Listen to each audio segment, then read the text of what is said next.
Bumungad sa harapan ng mga grupo ng mangkukulam ang isang sugatang babae. Puno ito ng dugo at tila ba anumang minuto ay mawawalan na ito ng hininga. Meron siyang binanggit na salitang nagpatayo sa lahat ng mga nasa loob, lalo na si Nato. Mabilis na lumabas ang lalaki sa loob ng kwarto bago tuluyang sinara ang pinto. Nilampasan niya ang bangkay ng babaeng kanina lamang ay nakatayo pa sa pintuan. Mariela po. Iyon lamang ang kinakailangan niyang marinig para kumilos. Tumungo siya kung nasaan si Maria nang madatnan niya ang dalaga sa pintuan. Hindi niya pa ito nakikita pero alam niyang siya si Maria. Pinagsusuntok ni Maria ang pintuan. Nagwawala. Pinipilit makalabas sa labas ng pintuan. Lumapit si Nato sa kanyang harapan bago buksan ang pinto. Agad na umamba si Maria Labo pero hindi niya natuloy ang kanyang pagkatake nang makita niya kung sino ang kanyang kaharap. Hindi alam ni Maria kung bakit kusang gumalaw ang kanyang katawan. Hindi niya alam kung bakit niya sinusundan ng lalaki. Sinundan niya si Nato papasok sa loob ng isang higanting mansyon na pamilyar sa kanya. Ang mansyon ng alkalde. Doon niya nakita na nag-aabang ang 4 na lalaking nakasuot ng mahabang taklob na itim. Tinapik lamang ni Nato ang balikat ng isang lalaki at tuluyan na itong umalis. Agad namang nag-ibang anyo ang 4 na lalaki. Mula sa pagiging tao ay naging mga nakakatakot na lobo at sabay-sabay na inatake si Maria Labo. Mabilis namang tumugon ang nangihinang katawan ng dalaga upang iwasan ang mga pagkatake ng mga ito sa kanya. Habang naikipaglaban, hindi na napigilan ni Maria Labo ang namumuong galit sa lalaking kanyang pinagkatiwalaan. Sa pangalawang pagkakataon, muling lumabas ang katauhan ni Maria Labo. Naglabasan ang mga matatalas na kuko, ganun din ang mga naglalakihang pakpak mula sa likuran ni Maria. Naglalagablab ang paligid ng dalaga at nang tila matauhan na ang mga kalaban, sila rin mismo ay nag-ibang anyo. Naging mas nakakatakot na engkantong mayroong malalaking katawan at mga sungay ang mga makukulam. Sabay-sabay silang nagpakawala ng nakakatakot na alulong bago sumugod kay Maria Labo. Hindi rin naman nagpatinag ang dalaga at gamit ang angking lakas, sabay-sabay niya rin kinaharap ang mga kalaban kahit na sila ay lamang sa bilang at walang sugat sa katawan. Maririnig ang suntok, sipa, kalmot at pag-atake ng bawat isa sa gitna ng kagubatan. Si Nato ay nagmamadaling pumunta sa loob ng council's office bago hanapin kung asan ang kanyang kapatid. Mabilis niyang isinambit ang masamang balita bago utusan ng isang miyembro ng council na protektahan si Isabel kahit na anong mangyari. Ipinapunta niya sa isang lagusan ang 3 bago pa tuluyang magprotesta si Isabel ay tuluyan na ring isinara ni Nato ang pintuan. Kasabay naman nun ang nakakabing sigaw galing sa labas ng kagubatan. At doon pa lang, alam niya na kagad ang kanyang kakahantungan.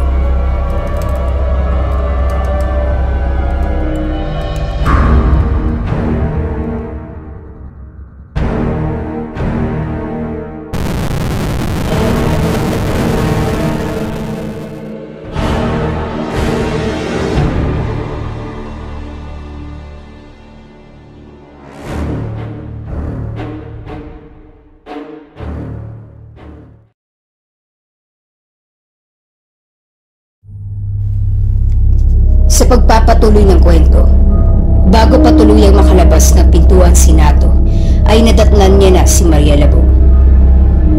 Ramdam niya ang panibagong enerhiyang nakapalibot sa dalaga. Nakakatakot at nakapangilabot. Pero alam niyang wala na siyang kawala pa rito. Sa kabilang banda naman, tila ba gusto malungkot ni Maria Labo at tanungin ng lalaki kung bakit niya pa kailangang ninlangin ang dalaga. kanyang kalungkutan nang makita niya ang kaharap na bumibigkas ng isang itim na orasyon o kulam. Biglang nagpakawala ng mga patalim mula sa hangin ang lalaki papunta sa direksyon ni Maria Labo. Naramdaman niya ang hapde mula sa hiwa ng mga ito.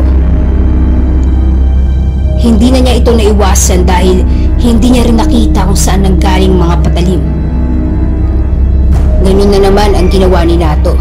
May kung anong mahika o dasal siyang binibigkas bago magpakawala ng mga patalim sa hangin.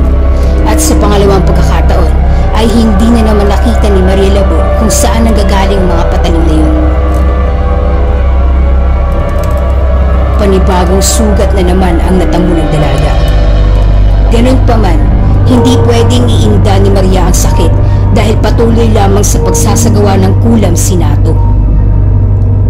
Nag-iba na nga ang plano ng dalaga. Bago pa matapos sa orasyon si Nato, ay inatake na niya ito. Agad namang naalarma ang lalaki kaya mabilis siyang tumakbo papasok sa kagubatan.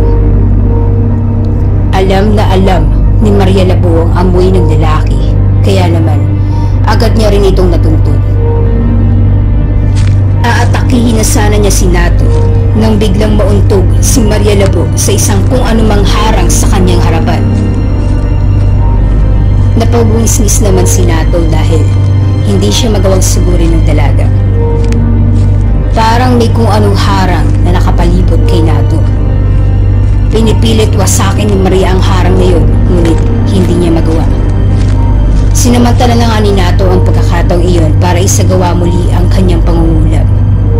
Muli na namang lumitaw sa ere ang halos 10 patalim papunta sa direksyon ni Maria Labo. Sa pagkakataong ito, nagawa niya ng iwasan ng ilan sa mga patalim dahil na rin sa abilidad niya bilang isang aswang. Mabilis ang kanyang kilos, paningin, at alam niya na ang ginagawang pag-atake ni Nato.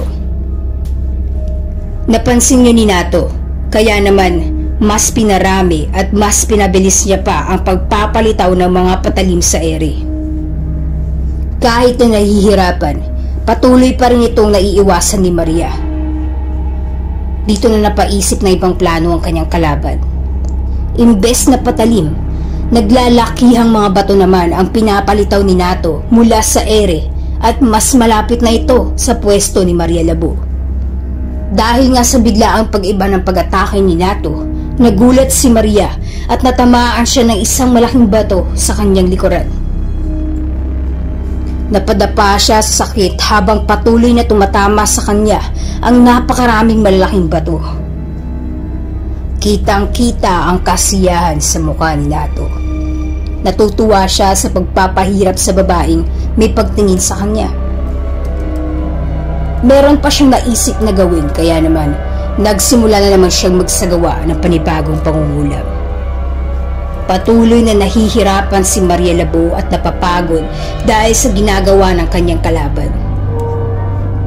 Nang tamaan siya ng isa pang bato, napahiga na naman siya sa sahig. Doon niya napansin na tila ba nalipat siya sa ibang lugar. Nakapwesto siya sa isang malaking bato.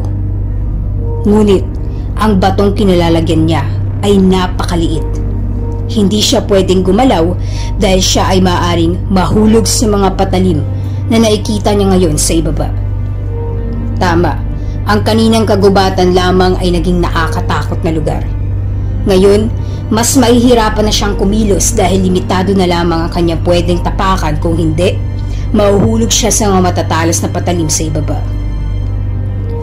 Tansya niya, nasa mahigit 100 talampakan ang layo mula sa kinalalagyan niya ngayon kung siya ay mahuhulog sa bangin na puno ng patalim. Hindi akalain ni Maria na makakaramdam muli siya ng takot. Takot na mamatay sa kamay na lalaking lubos niyang pinagkatiwalaan. Patuloy pa rin si Nato sa pagpapalitaw, lalakihang mga bato mula sa hangin. Hindi pa nakontento ang lalaki at sinamahan pa rin ng mga patalim na mas mabibilis at mas malalapit na sa pwesto ni Maria. Pinipilit pa rin umiwas ng dalaga sa mga nagbabagsakang bato at patalim kahit na sobrang hirap na ng kanyang sitwasyon. Naniniwala si Maria na makakahanap rin siya ng pagkakataon para malaman kung paano siya makakatakas at kung paano niya matatalo ang kalaban. At tulad nga ng kanyang plano, may isang bagay na nalimutan si Nato. Iyon ang nagbigay ng ideya kay Maria kung paano siya tatalunan.